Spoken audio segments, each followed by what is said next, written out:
Hey Stitches, I'm Matthew, aka Fairy Godfather, coming at you here on my YouTube channel, Fairy Godfather Knits, where I talk about my knitting journey, my fiber dreams, my design dreams, and my whole journey with knitting and the sort of crafting life. Thank you so much for joining me. Apologies for the long delay between videos.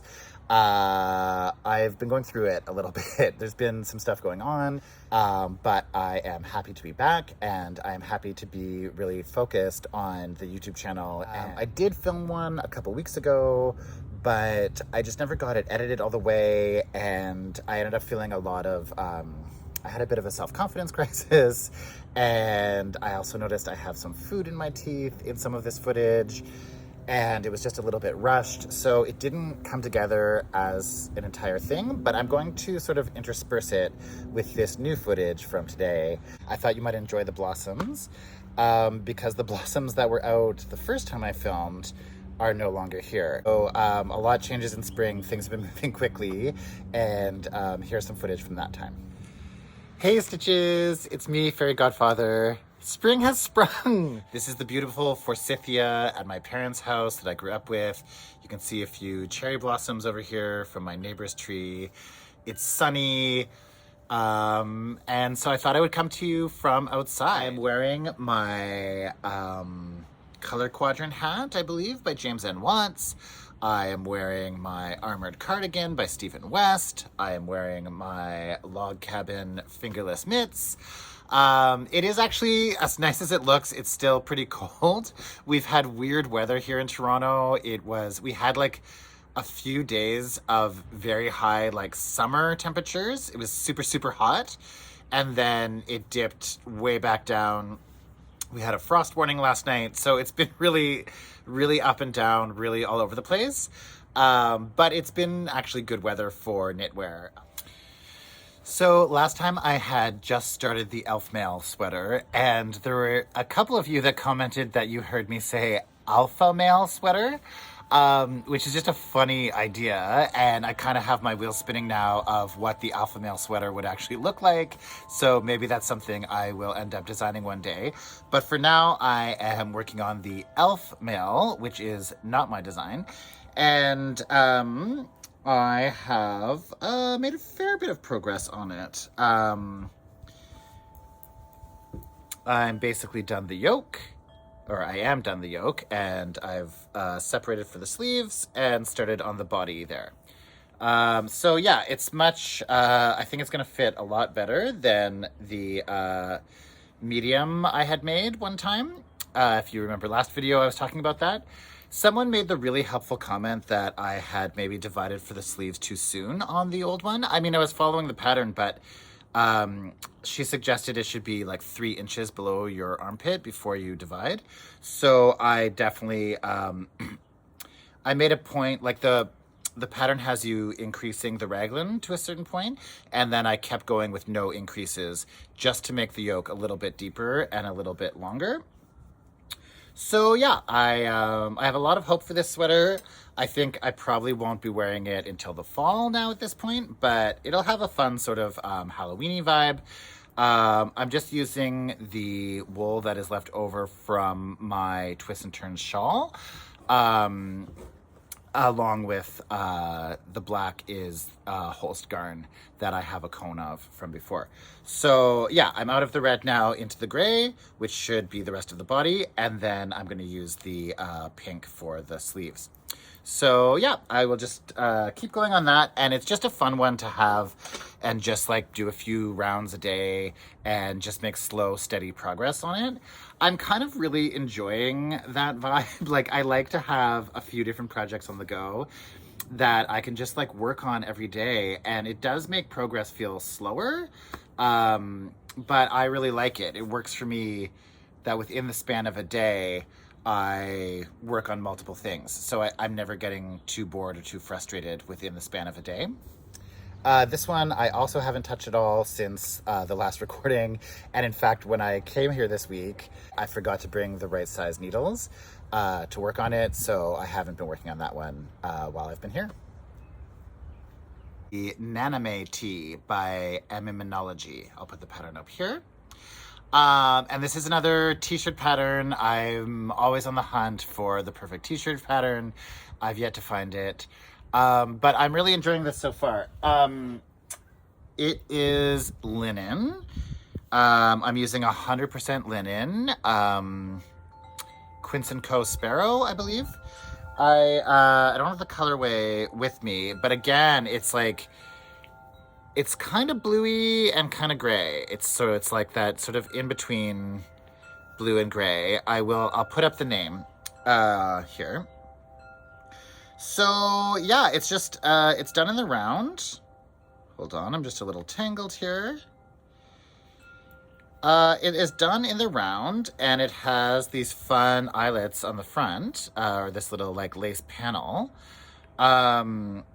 which goes sort of like diagonally across, although I think it's this way. That seems weird. I guess not. I guess it's this way. The photo on the cover of the pattern, it's reversed. So yeah, it just has this little detail that sort of goes on the bias. So it's just, yarn overs and a decrease across that. And then the rest, it's just straight stockinette. So it's really easy, except for the way linen feels in your hand. Like linen, just like, it doesn't have a lot of give. It's very, I don't know, coarse, I guess. Rough is the right word. And so it can be a bit hard on your hands, a bit tiring. So like I say, this is often the first thing I'll pick up in the morning because it's so easy. And I'll just do I try to do at least 4 rounds. And then sometimes that's it. So, it's going to grow slowly but surely. I'm hoping to be finished by, I don't know, July, which is when a linen top with an open weave like this will really be, called for. Yeah. So yeah, like I say, I've been enjoying it. It's just going slow and steady. Nothing too special, but, just a nice summer linen fun knit. There's not much of an update with this one. I didn't work on it so much. I kind of put it aside for a while. I did actually another whole repeat on that Chevron shawl I'm working on. Like I say, I like to take a break on projects and move different things around. So I haven't been working on this one, or I hadn't been so much until this week. And now I'm back into it. I can sort of do 2 rounds plus in an hour. So often when I'm putting on a TV show, I will just pick this up and just work on it. Currently I'm watching Chucky season 2. Don't judge me, I love horror. And it's great to get a couple rounds done in an episode, and that's kind of like a nice unit of time within my day.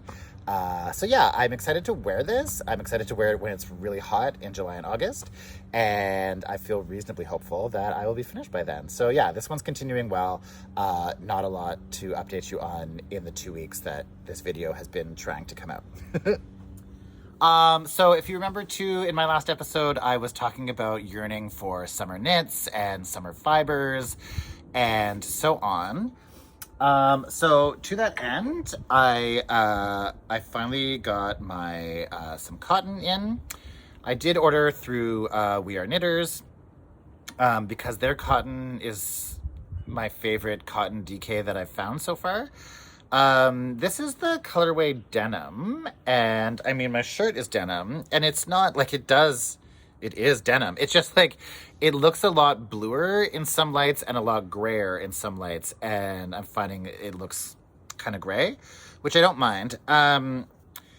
So anyway, this is the hot mesh pullover, and it's going medium. So this is the back piece. So you can see it's just like a fun mesh pattern. I think it's going to be great. For summer, it ends up being like a polo, as the name implies, hot mesh polo. I'll put the pattern up here.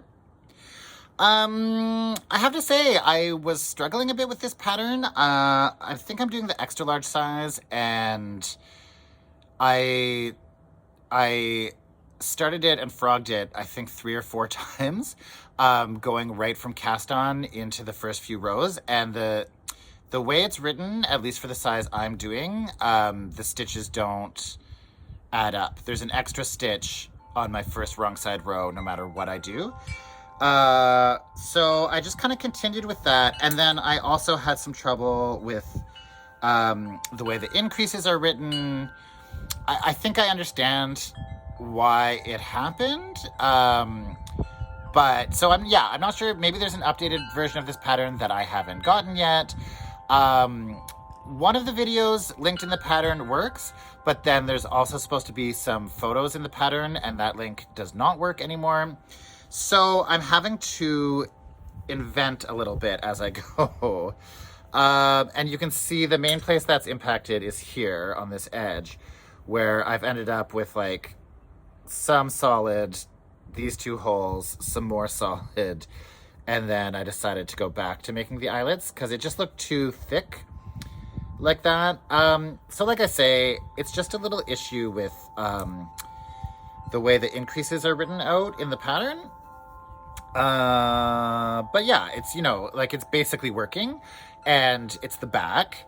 This is why I always do the back first now, for sweaters and tops, because you're kind of still learning as you're going, and personally, I would rather have the mistakes be on the back if there's going to be mistakes. So yeah, with this, it just like, it just didn't feel worth ripping it out and doing it over, and I would have to really do a lot of math and figuring out to sort of fix what I'm viewing as the problem, or what I'm not understanding about the way the increases are written. So anyway, I'm just going to keep it like this. I'm now at the point you have to cast off a few stitches for the armholes, and then it'll just be finishing the body in pattern. So yeah, assuming that that little decrease goes well, I think it's fine to just finish this panel, and then I'll keep going. So yeah, I'm hoping to make a couple of these. This one, I am finding fast and easy to knit the mesh. Once you kind of memorize how the mesh works, it's not hard to keep going. So that's one that I've been working on so far. So I do have a bit of an update with this garment and this pattern. I just want to sort of, before I say anything else, just say that these are only my opinions. They may be wrong. I'm not, I love the garment that I've seen people wearing from this pattern. I love the designer from the videos that that Kevin has put out. I love Kevin's energy and sort of way of being. I'm just not finding the pattern itself successful as a document the way it's written. I'm not finding the steps easy to follow in terms of actually producing what the pattern is saying I should be producing. So again, that could be my failing. I have theories about why it is the way it is, but I just wanted to sort of preface this by saying these are only my opinions. I would hate to, I'm not trying to disparage the pattern or say that there's anything wrong with it. I'm just saying that it doesn't work for me personally, and I'm not finding a way to understand it personally. I haven't emailed Kevin. Maybe that's something I should do, but, well, let me explain. I'm going to flip this around, go inside, and show you what I've done, and we'll go from there, okay?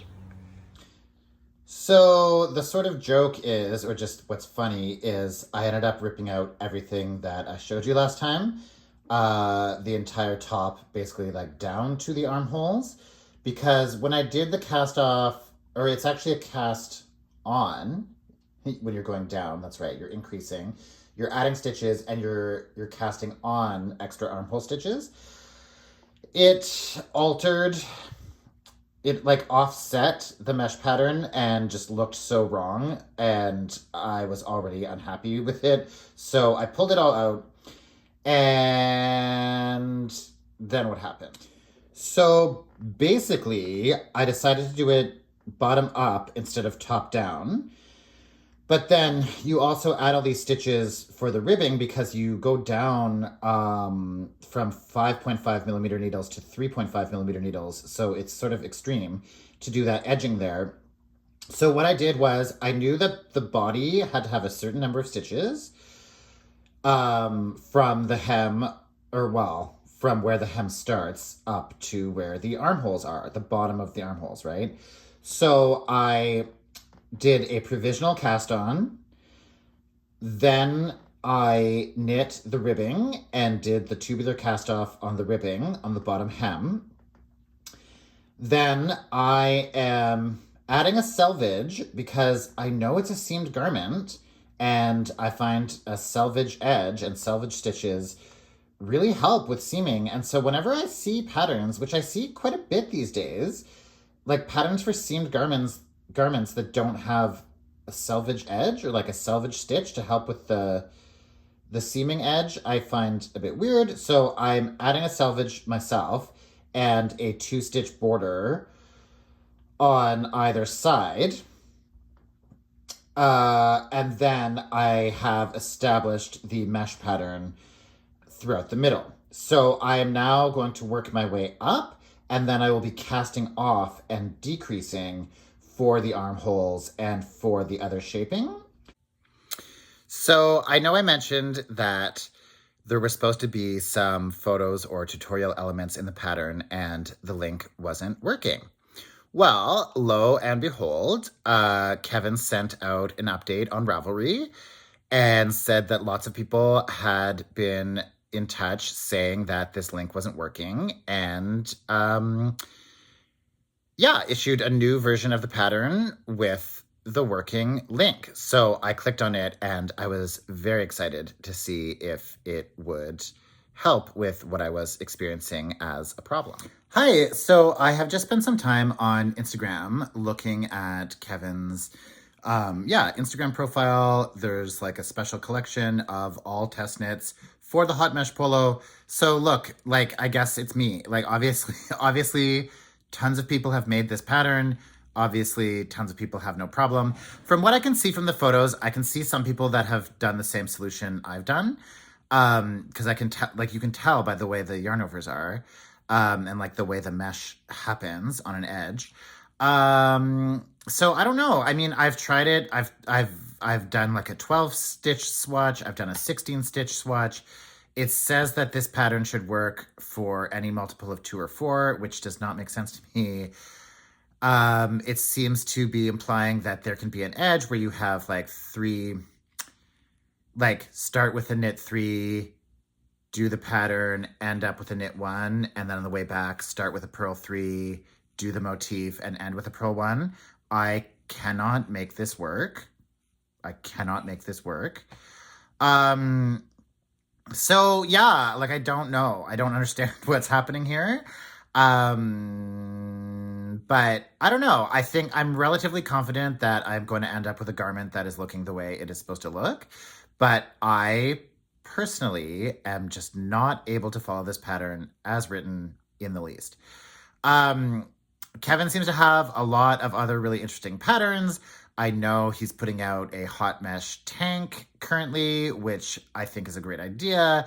He's done some other tanks that I would love to try. Like, I love his aesthetic. I love these kind of summer garments.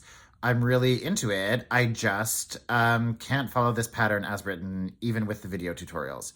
So I just need to be honest about that here on my channel. So yeah, I would love to chat about it. If anybody has tried this top, or anybody has some insights or hidden gems or, you know, tricks or whatever, or just wants to chat about what it's like, please, I would love to do that. So let me know in the comments below if you've tried this pattern, or if you've ever had a pattern that you love and you love the garment, but you find the actual pattern just really difficult to read and follow. Let me know that in the comments below.